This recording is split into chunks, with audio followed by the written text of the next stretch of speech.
Hey guys, welcome to episode number 15 in our 25 lesson survival quick tips training series. I'm David. Today we're going to break down the vital yet often ignored topic of wilderness and urban land navigation.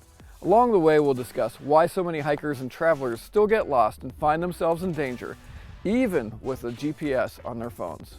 We'll also discuss the concept of death by GPS and how to find your way home if your phone dies. And one last thing, if you value this free training course and want to support what we're doing here at Ultimate Survival Tips, and you want to see my 4 new MSK1 knives, go over to ultimatesurvivaltips.com. All right, let's get started.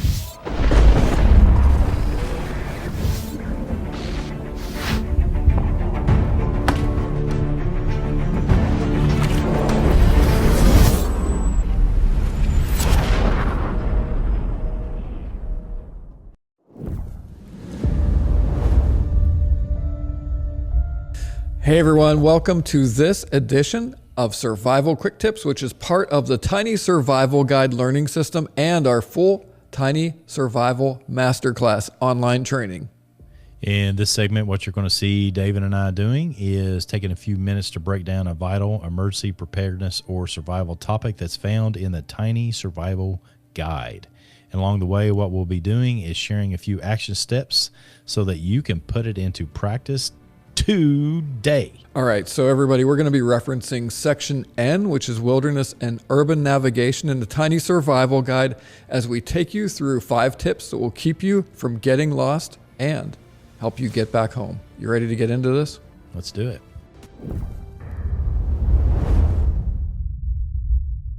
All right, Craig, to get us started, can you share with us a story that illustrates why navigation skills are important? Very tragic story where I don't want to use the lady's name, but she went on a hike solo on the AT, on the Appalachian Trail, and she left the trail to go have some privacy while she was going to use the bathroom.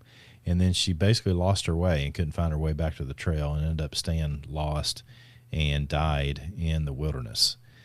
Incredibly tragic story. Not quarterbacking her, armchair quarterbacking what she did or what she didn't do, but some simple land navigation skills would have helped her. Just a compass, take a azimuth as she left the trail, take a reverse azimuth to come back to the trail, and she would have been right on it. Therefore, just some fundamental ways that all of us should be able to utilize to find our way in the woods, go in, go out, and go back so we can do it safely. We all have smartphones now, so why do we even need navigation skills or tools like a compass? This is a topic I speak on and write on regularly, so it's kind of hard to distill it down. But smartphones are incredible resources for land navigation. That's my primary source for land navigation. And when you and I met, it was not.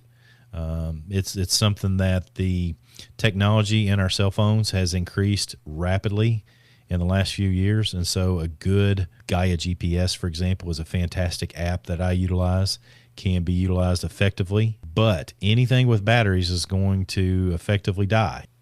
So I've heard you use this term, death by GPS. Can you explain that? That's a term that I borrowed from forest park rangers here in the United States. And that's where people go into an area. Some of those people might be backpacking and hiking. Some of these people might just be driving through an unfamiliar area. The GPS system says, go down this road or take this trail or something of that nature. And they do it.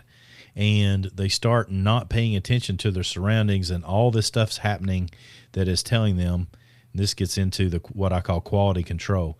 Pay attention to your surroundings so that what you're seeing on the earth in front of you is matching up to what you're seeing on your GPS or on your app or what have you. And that way you're getting more information and better information so you don't make yourself more lost. Okay, now let's get into these 5 tips that can keep us from getting lost. First up, before you go, always tell someone where you're going and when you will return. Yeah, absolutely. Tell them where you're going, when you will return, and who you're going with, if at all possible. That way, if you don't show up when you're supposed to, they can get help to you as quick as possible. Always carry a paper map.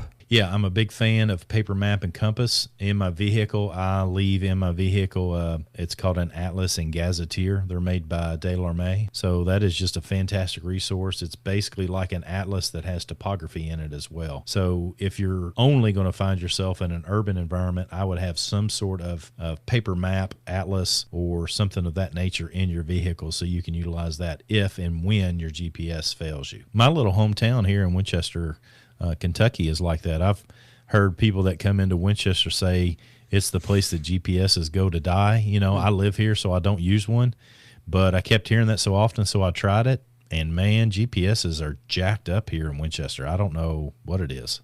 I'm sure we're not the only one. I'm sure there's other, even small towns that are like that. All right, always carry a backup navigation tool. Yeah, that would be, for me right now, the way I navigate is I utilize my Gaia GPS, and my backup is a compass and a paper map. All right, know where you are. Always know. One part of navigation is always know where you are. And so you're constantly checking your map or checking your GPS to verify that where you are on the earth is where you are on the map, so that you don't have a problem with depth by GPS, or you're getting that quality control. So that one thing that, I mean, quality control and good survival, because as I'm walking, as I'm hiking, if I'm double checking myself, then I know where all the water sources are, because as I cross a water source, I double check on my map that, hey, there's a water source here, and now I know, and I can make sure that I mark that off either on the map or at least have a mental check mark in my head so I know where that is. All right, mark a starting point on your map, GPS, or app. I think that's important, because that is what searchers will call last known point, or last point seen. So knowing where that is for yourself is going to be important, because that's where a search and rescue team is going to start from. And because if you know where that is and you mark that in your GPS or your map, you know how to start getting yourself home. All right, so let's just say we get lost. How about some tips? You're feeling lost. You can't get to your last known point. What do you do? Well, anybody gets lost, first thing you need to do is sit down and stop whatever it is you're doing, because if you're lost and you just keep trudging along, you're going to get more lost.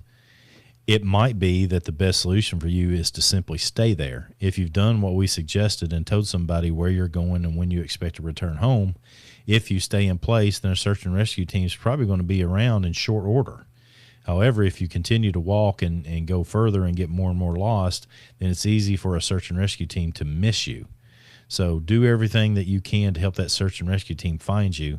And if you've taken the necessary precautions like we've been teaching all the way through this, as well as in the masterclass, the additional content, then you know exactly how to handle yourself when you sit down, and you'll be fine.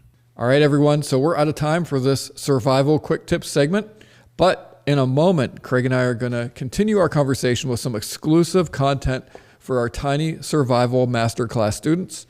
And in that, we're going to include 5 ways to navigate without a compass. Hey, and you want to dig into that? I wrote a book, Essential Wilderness Navigation, has 2 chapters on how to navigate without a compass. And there's all sorts of things that you can see in the night sky and on the ground, as well as in herbaceous and woody stem plants. So there's some ideas there. Hopefully you'll jump into that with us as well for that additional content. And by doing so, you'll be able to plug into and fix some of the gaps that you have in your survival, safety, security, and overall emergency preparedness, which is vital information. Thank you for checking that out.